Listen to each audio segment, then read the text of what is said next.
Hello বন্ধুরা, তোমরা সকলেই কেমন আছো? আশা রাখি তোমরা সকলেই খুব খুব ভালো আছো। আমি নিপা, আর তোমাদের সকলকে নিপাস ডেলি লাইফে অনেক অনেক স্বাগত। আজ শুক্রবার, আর এখন বেলা 11টা বাজে। আমি নরকুটিদার টোটো করে যাচ্ছি কল্যাণগ্রাম, আমার কাকা শ্বশুরের বাড়িতে।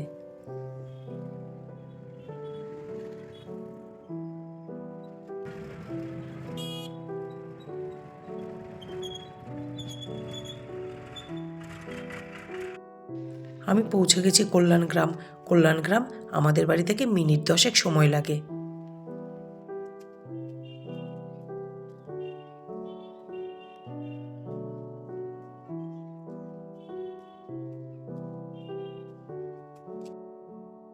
আমার এখানকার কাজ সব কমপ্লিট হয়ে গেছে।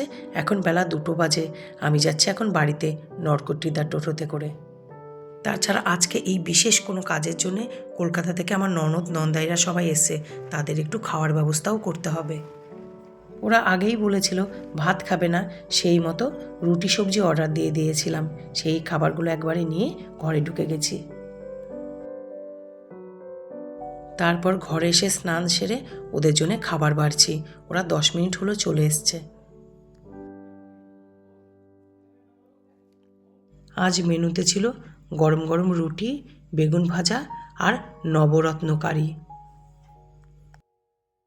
তারপর বর বাড়িতে আসলে ওকে দিয়ে একটু মিষ্টি আনালাম। দিদিভাইরা তো নাই করছিল, বলছিল মিষ্টি লাগবে না, মিষ্টি লাগবে না। আমি বললাম রুটির সাথে কি একটু মিষ্টি না হলে খাওয়া যায় বলো? আর ইনি হলেন আমার বড় ননদ। বুঝতে পেরেছে আমি ব্লগ বানাচ্ছি, তাই ব্লগে এলো। খুব খুশি মনেই এলো। ওরা খাওয়া দাওয়া সেরে এক্ষুনি আবার কলকাতা ফিরে যাবে। অলরেডি এখন 3:15 বাজে। ওরা 4টের মধ্যে রওনা দেবে।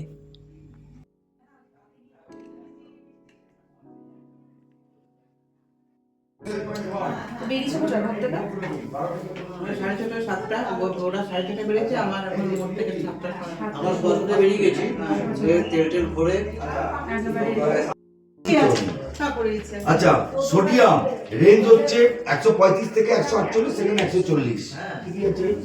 পটাশিয়াম 3. এগুলো ভালো, আমি বলছি না খারাপ, কিন্তু বাবা রুটিনে এখন 4:15 বাজে। সবাইয়েরই খুব সুন্দরভাবে খাওয়া দাওয়া হয়ে গেছে। এবার ওরা রওনা দিচ্ছে।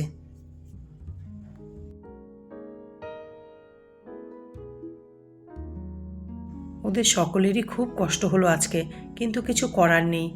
কাছের মানুষদের জন্য এরকম মাঝে মাঝে একটু আসতেই হয়। এখন সন্ধে 7টা বাজে। দুপুরে চুমকিতে বাসনগুলো ধুয়ে গেছিলো, সেইগুলোই এখন গুছিয়ে নিচ্ছি। আজ কাজ করতে না একদম ইচ্ছে করছে না। মনটা না বড্ড খারাপ হয়ে আছে আজকে।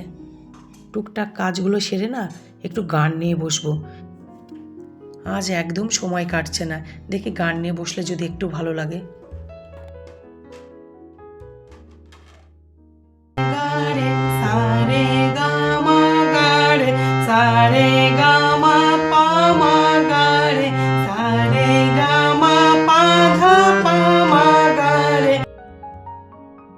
গান নিয়ে বসলাম ঠিকই, আধ ঘন্টার বেশি না গানের রেওয়াজ করতে পারলাম না। ভাল লাগলো না, তাই উঠে গেলাম। উঠে এই যে রাতের খাবার করছি। আজকে রাতে প্রেশার কুকারে আলু সেদ্ধ দিয়ে ভাত বসিয়েছি আর ডালের বড়া। ব্যাস, এটাই আমাদের আজকের ডিনার। আজ সারাদিন প্রতিটা মানুষের উপর না ভীষণ ধকল গেল, বিশেষ করে আমার বরের উপরে। ওর উপরে আজকে খুব ধকল গেছে, তাই আজকে একদম দেরি করব না। তাড়াতাড়ি ওকেও খেতে দেবো আর নিজে খেয়েও শুয়ে পড়ব। আর শাশুড়ি মায়ের তো অনেক আগেই খাওয়া হয়ে গেছে।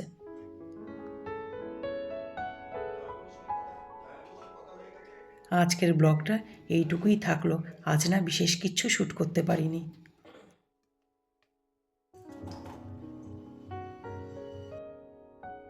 আবার দেখা হবে নতুন একটা ব্লগে। তোমরা সকলেই ভালো থাকবে, সুস্থ থাকবে আর সব সময় হাসি খুশি থাকবে। বাই।